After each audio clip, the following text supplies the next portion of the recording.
would you do if you walked into a room and you found your 5-year-old watching a porn movie?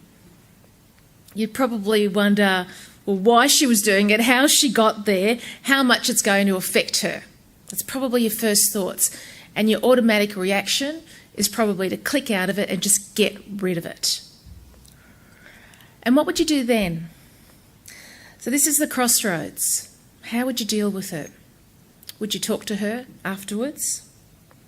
You might talk to her, but decide against it because, it's pretty embarrassing. What are you going to say about porn to a 5-year-old?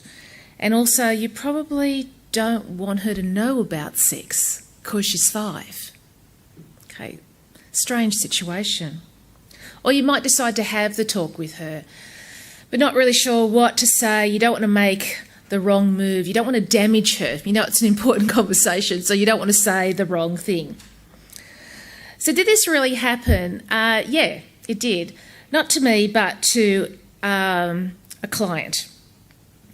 So did she talk to her daughter? Well, the daughter was in the lounge room and she was with her 2 cousins who were around the same age and they were watching this video. And the parent did talk to her child. But the main message, she told me, that she gave to her child was don't go searching around on the internet and don't watch that kind of thing again. And a little while ago, she was telling me she felt really uneasy about the conversation that she'd had with her daughter after that event because she didn't actually talk about the content. She just felt embarrassed and she didn't know what to do. And she told me, because I'm in this kind of field and I help families around this, but she said she didn't tell anyone else. She didn't want to be judged about being a bad parent. And she just felt ashamed. And there's a lot of shame around parenting when it comes to children's uses of technology. So like many of you, I'm a parent as well. So I've got 3. I've got a teenager and 2 young adults now. And I haven't walked in on any of them watching this kind of video. But they're online every day, and they have been for a long time. And we know there's a huge amount of pornography and sexually explicit content online. So the likelihood of my kids or your children seeing this kind of content online is very high. So as parents, we can actually never be sure what our kids have seen, how much they've seen, or the effect it's had on them. We can never be 100% certain. Now, the online world is becoming our kids' classroom in lots of ways, whether we like it or not, particularly around their understanding of sex, relationships, gender roles, and everything else, every other interpretation that comes from watching this kind of content. So in terms of watching porn online, we often think of teenage boys, they're on there, they're searching and, they're curious, all that kind of thing. And that's true. That's definitely happening. And it's not just teenage boys either. It's happening more broadly than that. But most children see this kind of content accidentally. Okay, they just come across it in some way. So the research shows that about 2/3 of kids who are between the ages of 10 and 17 have got this sort of unwanted exposure to porn and other sexually explicit material. So how does it happen? Well, I'll tell you some stories from my research. So I spent a lot of time in my research talking with children about their technology uses. And this is just one thing they talk to me about. So one way that they come across this sort of content is by ads that pop up or clickbait ads. So you might see them, if you're searching online, if you don't have an ad block on your device, these ads will just pop up everywhere. Well, these ads can be quite sexual in nature. So, for example, an 8-year-old boy was telling me he was searching for the movie Finding Dory, that sequel to Finding Nemo. So a kids movie, a G-rated kids movie.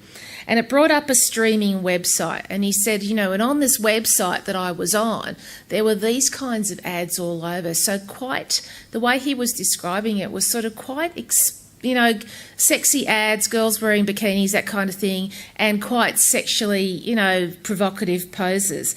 And he said, and I clicked on some of them. Why? Why'd you click on it? He said, I just wanted to see what it was, I just was curious. And you can't say anything about that because, of course, he's curious. These ads are designed to evoke your curiosity and to make you want to click on them. And he told me that he didn't tell his mum, he just did it. He didn't tell anyone about it. But he told me because I was in that sort of researcher child situation. So I'm in this unusual position where kids sort of tell me these things that they're doing online, but their parents often don't know.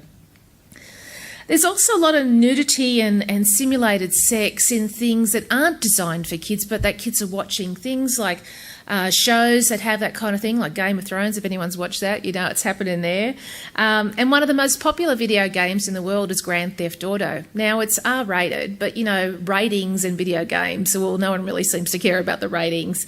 So while you might decide not to buy your child that game, they can stream it, they can see it on a friend's device, or they can just go onto YouTube and see a number of clips where we see the sort of sexual action that happens in Game of Thrones. And Game of Thrones, in Grand Theft Auto. And I was so surprised that snippets of oral sex or prostitution, that kind of thing, they're all up on YouTube, very easy to access.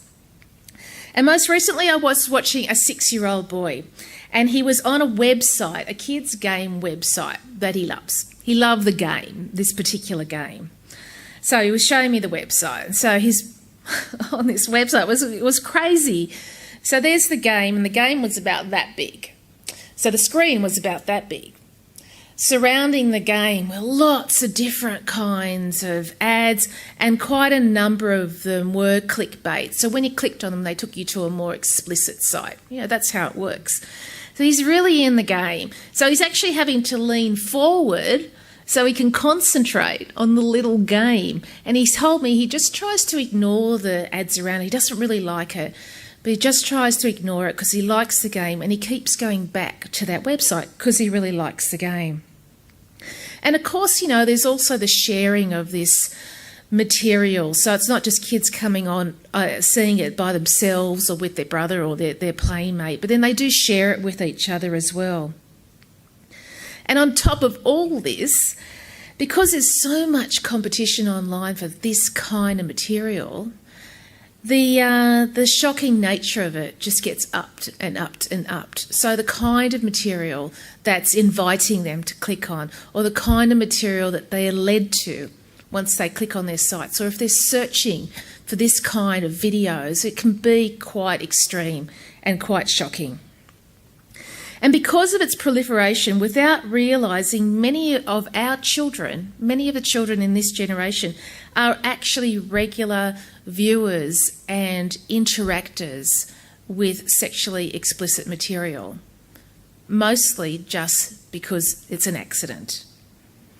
And this is a massive change to childhood, so we need to really think about the implications of it. And it's quite an uncomfortable feeling as parents and as educators. So a report published by the Australian Human Rights Commission said that there's evidence that viewing pornography as a child, impacted on the attitudes of children about gender roles, about the belief that women are sex objects. Now, it can be reversed in this kind of imagery, but often it's still dominated by the idea that women are sex objects, that men should be dominant, women should be submissive, and regular viewing of pornography can affect the way that kids understand sex, their body, the role of each gender, and the ability of all children to form healthy sexual relationships. And viewing pornography, this report also says, can work towards normalising coercive, aggressive or violent sexual behaviour that we know is in this kind of, particularly the videos.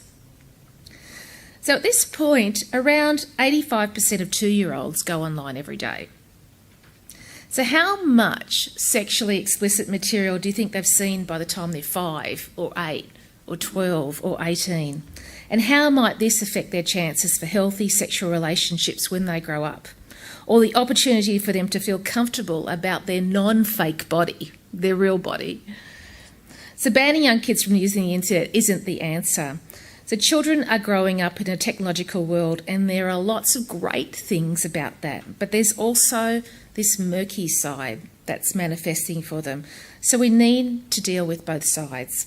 And that's about education, life skills, and that's the best way to protect them from the influence of pornography that they're highly likely to be engaging with on a regular basis. One thing people often say is, but it's going to rob. If I talk to my young child about, sex, it's going to rob them of their innocence. Okay, it's a very viable argument. I feel the same. I'm a parent. I don't want my kids to get into that kind of thing before they need to. But leaving kids to understand these images on their own, without anyone helping them to understand it, could potentially have much more disastrous implications for their view of themselves and their role of others in life. So it's about age-appropriate talks. How you would talk to a 5-year-old about this, it's quite different to how you would talk to an 18-year-old. So information, communication and respect are key ingredients for our sexual well-being that our children need to understand. So as a society, we have a responsibility to teach our children about sexual literacy. If we don't, then who or what will? Thanks.